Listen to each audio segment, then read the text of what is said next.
અમેરિકામાં 3 ગુજરાતીઓના મોત. નડિયાદના એક જ પરિવારના 3 લોકોના અમેરિકામાં મોત. અમેરિકામાં આગ લાગતા 3 ગુજરાતીઓના મોત નીપજ્યા. દંપતી અને 20 વર્ષીય દીકરીનું મોત. મૃતક મૂળ નડિયાદના રહેવાસી હતા. હિતેશભાઈ સુથાર પરિવાર સાથે 2 વર્ષથી અમેરિકામાં સ્થાયી થયા હતા.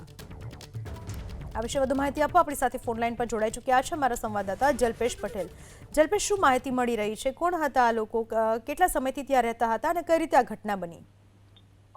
જો પૂનમ, અમેરિકામાં 3 ગુજરાતીઓ એટલે કે નડિયાદવાસી 3 જે પરિવારના લોકો છે તેમના મોત થયા છે. ઘટનાની જો વાત કરવામાં આવે તો મૂળ નડિયાદના હિતેશભાઈ સુથાર, તેમની પત્ની હિનાબેન અને તેમની 20 વર્ષીય દીકરી ઈશાની છેલ્લા 2 વર્ષથી અમેરિકામાં રહેતા હતા.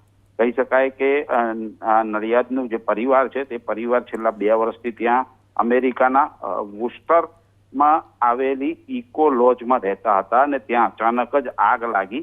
આગ લાગવાના કારણે જે પરિવાર છે તે ક્યાંક ને ક્યાંક આગથી બચવા માટે પ્રાથમિક માહિતી પ્રમાણે બાથરૂમમાં તે બાથરૂમમાં ભરાઈ ગયા હતા. આગ પર કાબુ મેળવાય ત્યાં સુધી જે બાથરૂમ છે તે બાથરૂમમાં ગુંગળાઈ અને 3 લોકોના મોત થયા છે.